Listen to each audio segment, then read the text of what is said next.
ఎప్పుడు కూడా రేపు రాబోయే కాలంలో మన భారతదేశం వైపు చూడాలన్నా, మన భారతదేశంలో ఉన్నటువంటి పౌరుల్ని ఇంత ఘోరాతిఘోరంగా చంపకుండా మనం రక్షించుకోవాలన్నా, ఇంకా ముందుకెళ్ళవలసిన పరిస్థితి ఉంది. మన దేశం నుంచి చూసుకుంటే ఏదైతే మరి అటును ఒక పక్క చైనా నుంచి మనకి ఉన్నటువంటి ఉన్నటువంటి సంఘటనలు మనం చూసాం. చైనాకి మనకి జరిగినటువంటి భూ ఆక్రమణ ఏదైతే ఉందో అది కూడా చూసాం. అలాగే పాకిస్తాన్‌కి మనకు ఉన్నటువంటి బోర్డర్.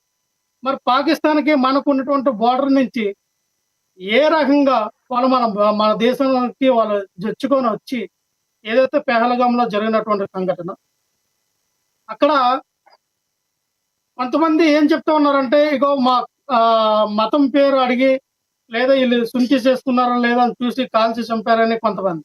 కొంతమంది ముస్లిమ్స్ మమ్మల్ని కాపాడారని కొంతమంది. కొంతమందేమో ఇక్కడ మత కలహాలు సృష్టించడానికి వాళ్ళు చేయించారని కొంతమంది ప్రసారాలు జరుగుతోంది. కానీ ఏ ప్రసారం అయినా సరే భారతదేశంలో ఉన్నటువంటి మతాలు గాని, కులాలు గాని ప్రపంచంలో ఎక్కడ అనేక రకమైన జాతులు వారు ఇక్కడ ఉన్నారు. అనేక రకమైనటువంటి మతాల, కులాలతో సమ్మేళనం అయినటువంటి భారతదేశం. ఏ రకమైన చూసుకున్నా భిన్నత్వంలో ఏకత్వం చూపించినటువంటి నా భారతదేశంలో ఖచ్చితంగా ఇటువంటి సంఘటన చాలా దురదృష్టకరం.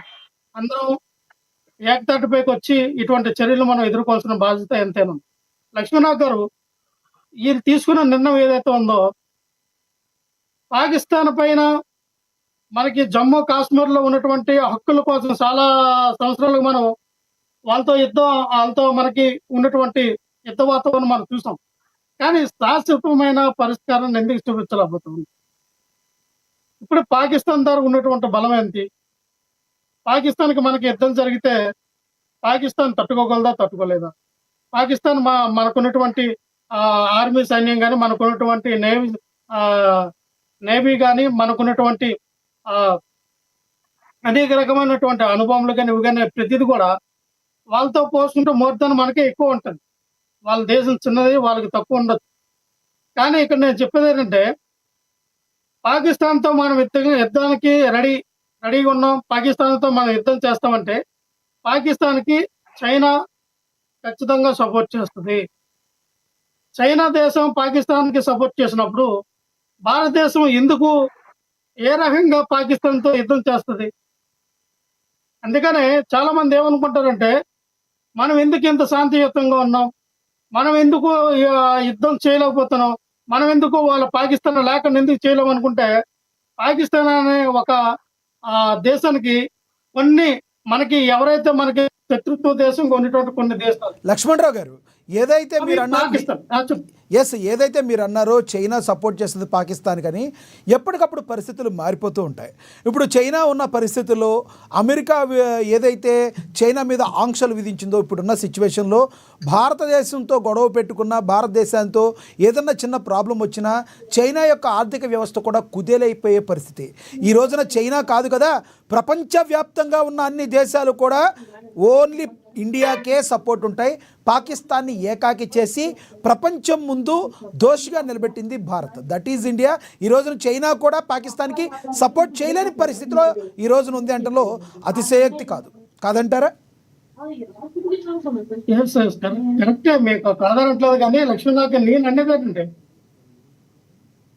ఏదేమైనా మన భారతదేశం పాకిస్తాన్ మీద చర్యలు తీసుకోవడానికి ఎందుకు ఆలోచిస్తూ ఉంది?